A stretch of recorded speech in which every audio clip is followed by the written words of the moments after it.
สบายดีได้เจ้ามื้อนี้สิเอาวิดีโอที่ค่อยถ่ายเก็บไว้มาปั่นเบิ่งเนาะเวลาค่อยนั่งรถแท็กซี่ไปนั่นไปนี่ค่อยก็มักถ่ายวิดีโอเก็บไว้มื้อนี้สิเอามาปั่นเบิ่งกรุงเทพในมุมที่ค่อยเห็นเนาะมันเป็นแนวใด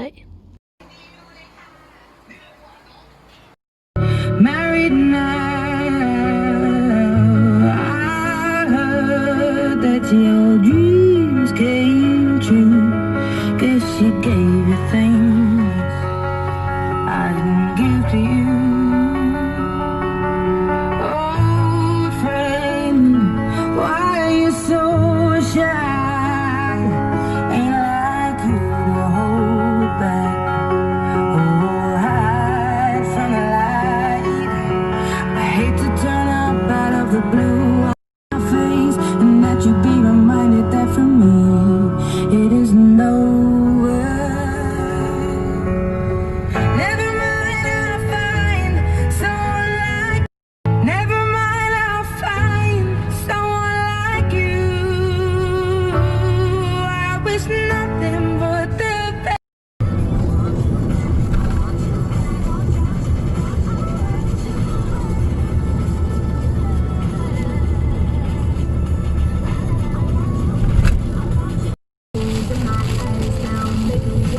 ฝนตกอยู่กรุงเทพ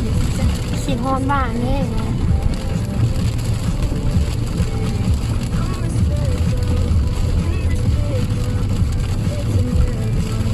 ฝนกรุงเทพบ่คือฝนบ้านเฮาเลยโอ้ยฝนตกแห้งๆหนาว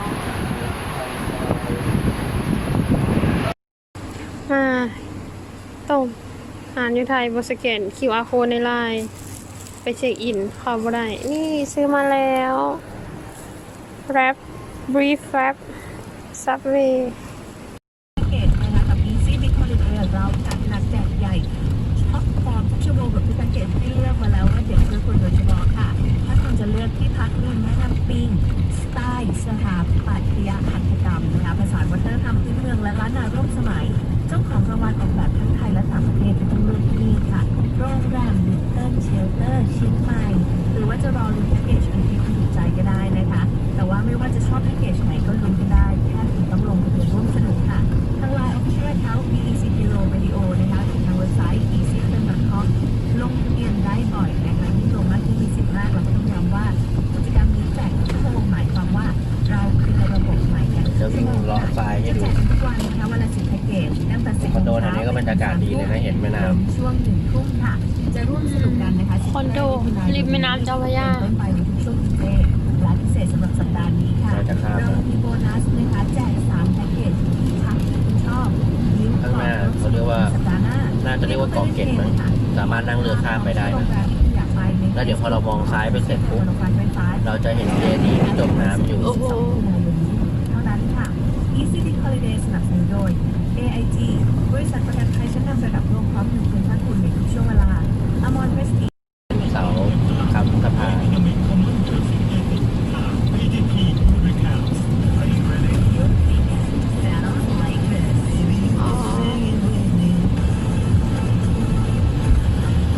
ฝนตกพี่น้องสะพานพระรามสี่ ซ้ายมือนะหรือว่าจะเห็นเกาะเกร็ด พระราม เห็นแม่น้ำเจ้าพระ อ๋อย า แม่น้ำเจ้าพระยา เห็นเจดีย์ที่นี่ไหม แม่น้ำเจ้าพระยาอ๋อ อันนี้เป็นเกาะนะเนี่ย เจดีย์ขาวๆนะวะ ใช่อันนี้เป็นเกาะต้องข้ามเรือเข้าไปนะ อ๋อโอ้น้ำขึ้น นอกจากจะมี30 วันแล้ว วันไหนจอยที่สุดคำตอบก็คือจอยได้ทุกวันเลย เพราะเดือนนี้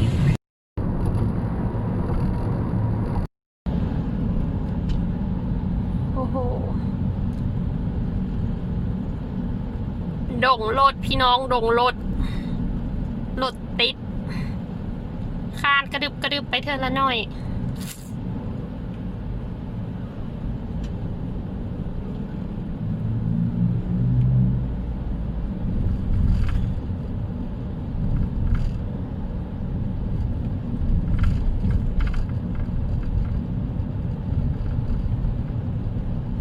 ามแรงๆ วันนี้เนาะ5 โมงปลายเลยนี่แห้งมืดกว่านี้แห้งติดกว่านี้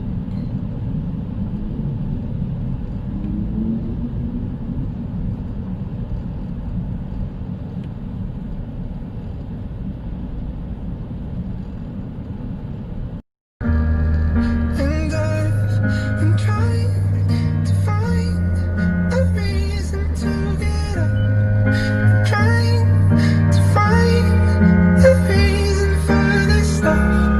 In my bedroom, in my car. Only days when ชีวิตคนไก่บ้านมาเจอไทยรถติดอยู่บางกอก to death, but I never call and I never text. Lordy, da-da-da. ยังเมื่อฟังเพลงนี้นั่งอยู่พันหน้าเนมพงมาเด้เนาะ Modern loneliness. We love to get high, but we don't know how to come down.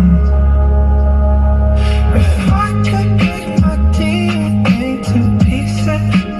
rid of all my demons. If I could cleanse myself, then I could fill the world with all my problems. But I wouldn't solve them,